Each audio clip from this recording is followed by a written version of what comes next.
This just into CNN. Hamas says that it is postponing the next hostage release scheduled for Saturday.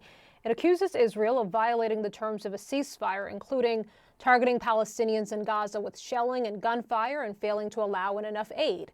CNN has reached out to the Israeli government for a response. We also know that 3 more Israeli hostages were released over the weekend under that fragile ceasefire agreement. That was in exchange for 183 Palestinian prisoners. After an emotional reunion, the family of one hostage said that they would not rest until all remaining hostages are home. Yesterday we got our father back. He lost much of his weight, but not his spirit. My father is strong and I admire him. He survived hell. The return of the hostages yesterday leaves no room for doubt. They all must return. We will not stop fighting until the last hostage come home. All right, let's bring in Jeremy Diamond, who joins us live from Tel Aviv. Jeremy, what more can you share with us about these new lines of a possible postponing of the next hostage release?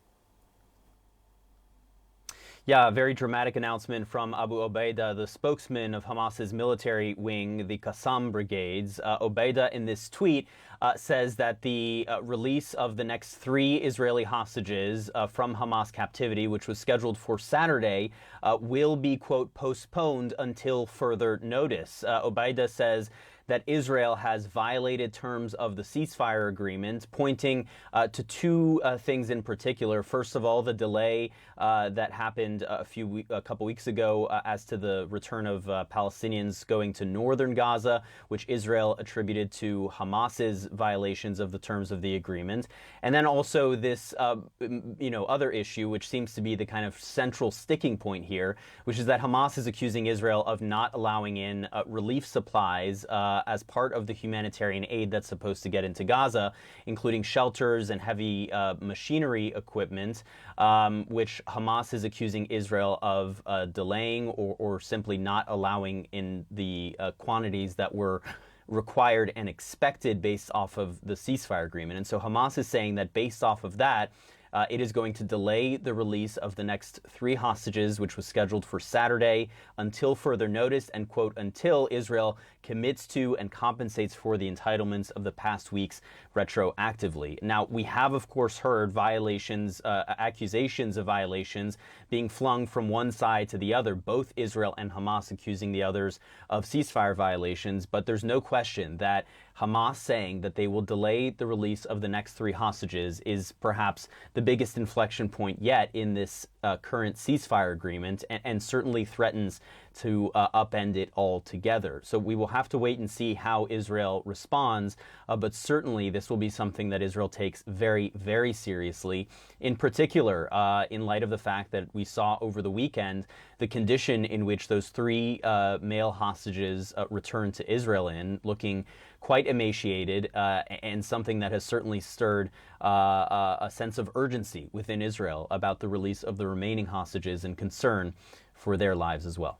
Yeah. Jeremy, also talk to us about President Trump and this new clip that was released this morning, now explicitly saying that Palestinians would not have a right to return to Gaza under his redevelopment plan. Walk us through it.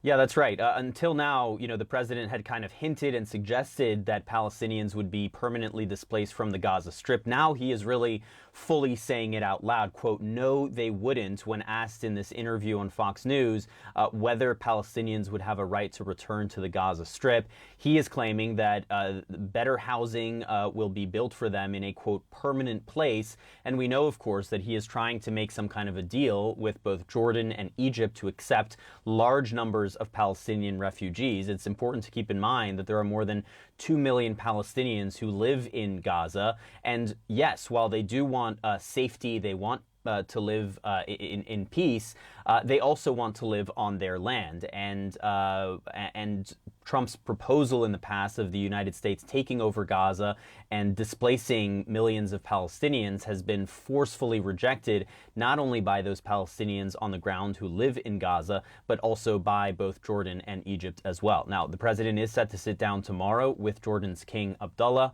and the president believes that he has significant leverage over him because of the billions of dollars in U.S. military aid that is provided to Jordan and Egypt annually. So we will see how those discussions go. But certainly the president's ideas on this front have been forcefully rejected by all of the major Arab countries in the region, and also notably by Saudi Arabia, who Trump believes he can strike some kind of grand bargain with to normalize relations with Israel, perhaps as part of a kind of next step of this ceasefire agreement. Rahel? Yeah. Jeremy Diamond reporting there in Tel Aviv. Jeremy, thank you.